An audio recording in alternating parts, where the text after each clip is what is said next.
A man named Max lies motionless on a rocky shore, slowly regaining consciousness. He has been stranded there for 3 days and 3 nights after a devastating shipwreck. As his eyes open, he looks around and sees his fellow sailors floating on the surface of the water, eerily still. When he gets closer to check on them, he realizes they are all gone. In that moment, Max understands that he is the only one who survived. With the little strength he has left, he drags their bodies to the shore and buries them one by one. And in that moment, he realizes he is completely alone. This is Robinson Crusoe. Robinson Crusoe. Night falls. Strange sounds echo from deep within the forest, making Max too afraid to go any further. Instead, he climbs a large tree and stays there through the night, unable to sleep, his mind racing as he tries to figure out how he can survive in this unfamiliar place. The next morning, Max notices the wreck of the ship he came from, now slowly sinking into the sea. Without wasting time, he heads back, hoping to salvage any remaining food or supplies.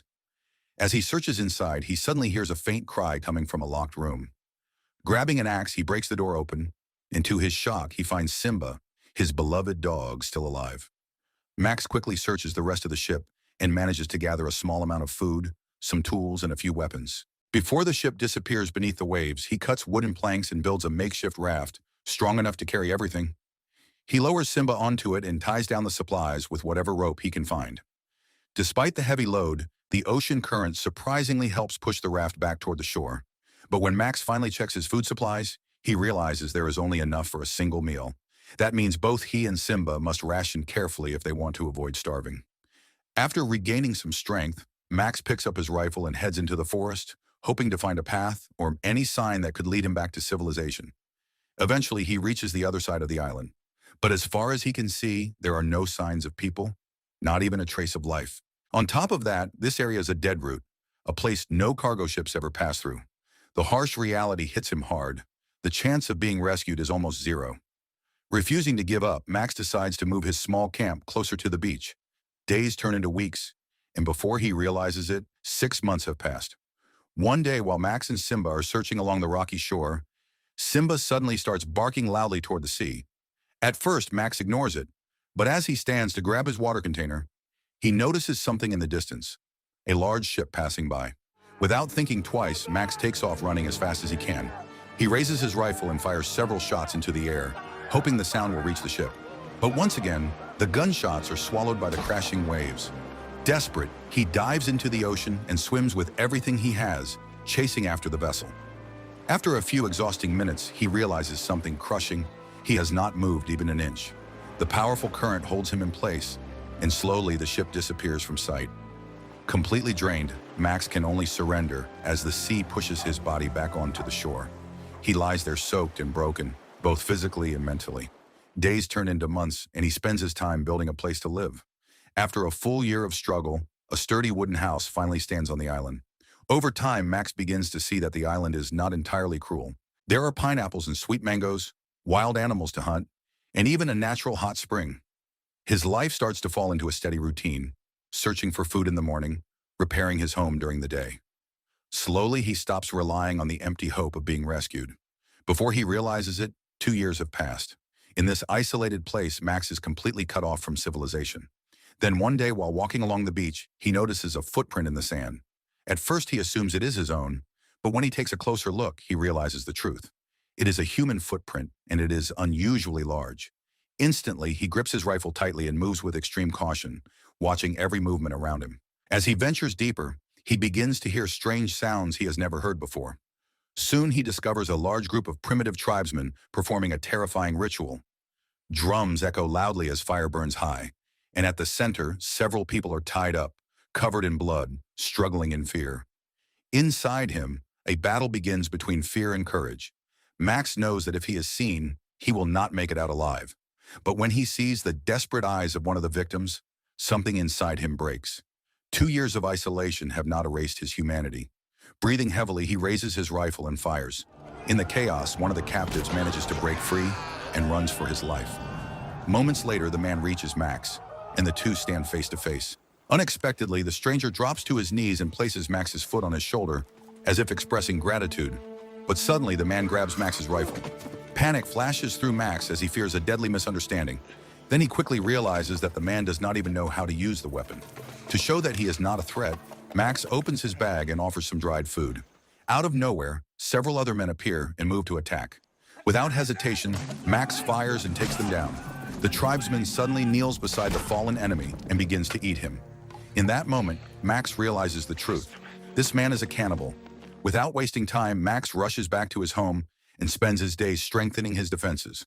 Strangely, for 6 full months, no attack ever comes. But instead of bringing relief, the long silence only makes him more uneasy. Eventually, he decides to go back into the jungle and find out what is really happening. But things quickly go wrong.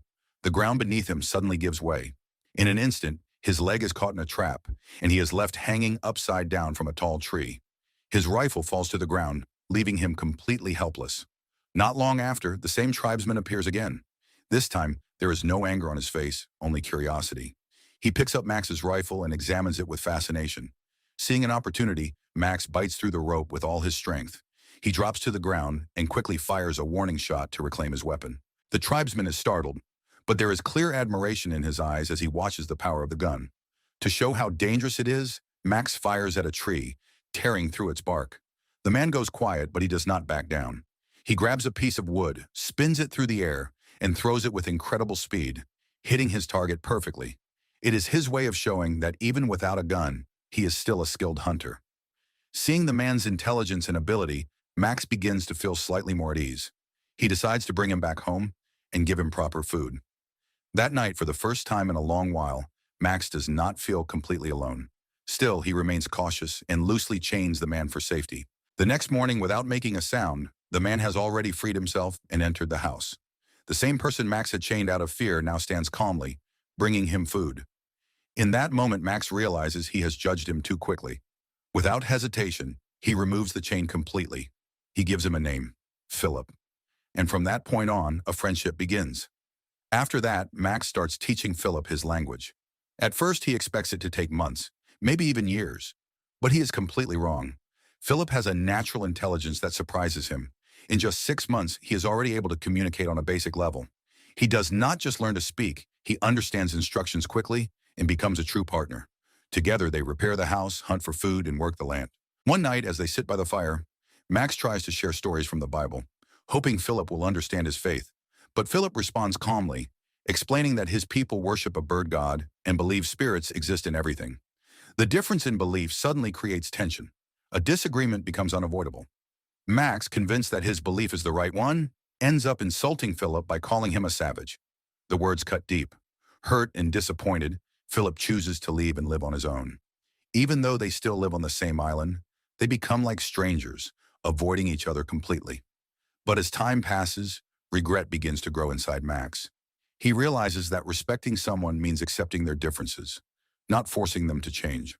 In the end, he gathers the courage to find Philip and sincerely apologize.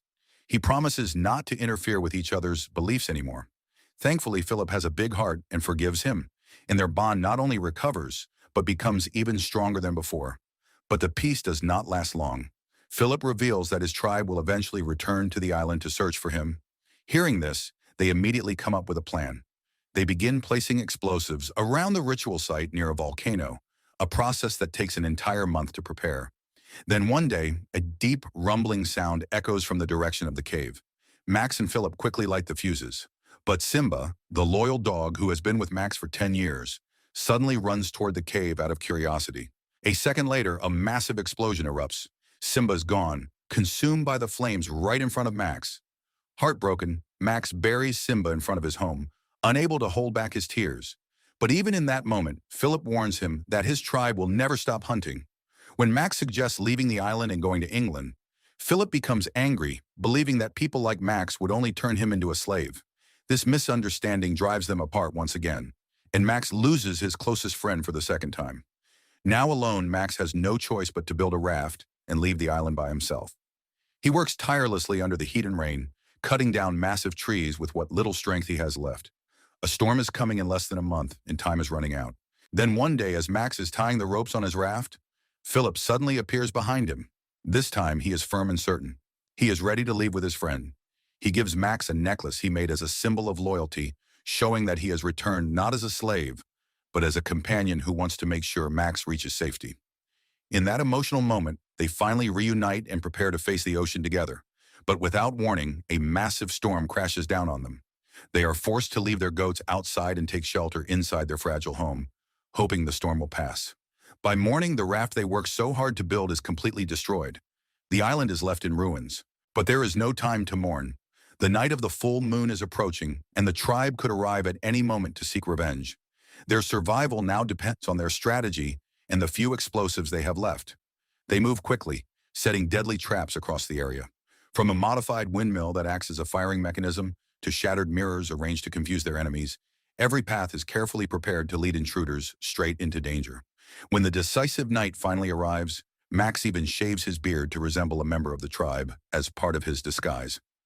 Before the battle begins, both of them pray in their own way, knowing this is a fight for survival. Max then begins to play his flute, using the sound to lure the tribe directly into their traps. The plan works perfectly.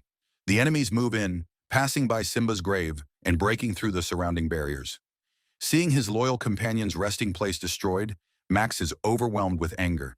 He activates the hidden mechanisms, and one by one the enemies fall into chaos, caught between blinding reflections and explosive traps. Victory seems within reach.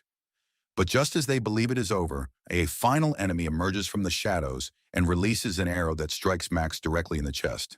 Philip reacts instantly, taking down the attacker before rushing to find medicinal plants to save his friend. But after 3 days pass, Max's condition only gets worse. His wound begins to rot, and it becomes clear he will not survive more than a couple of days. With no other option, Philip makes a desperate decision. He carries Max back to his own village, believing that only his tribe's healer can save his friend. But the moment they arrive, they are surrounded by warriors with bows and arrows. The tribe assumes Max is an invader, someone who has come to enslave them. There is, however, an ancient rule that forbids killing the sick. Because of that, Max is allowed to be treated. But once he recovers, he must face a harsh consequence. He is forced to fight Philip in the arena, and only one of them is allowed to leave alive. 2 days later, they stand face to face. Just yesterday, they were friends. Now they are forced to become enemies. The fight begins with hesitation, both of them holding back. Eventually, Max falls to the ground unarmed. He spreads his arms and closes his eyes, ready to accept his fate at the hands of his own friend. But Philip cannot do it. At the very moment his hand stops, a sudden gunshot echoes across the arena. Philip collapses, bleeding, right into Max's arms.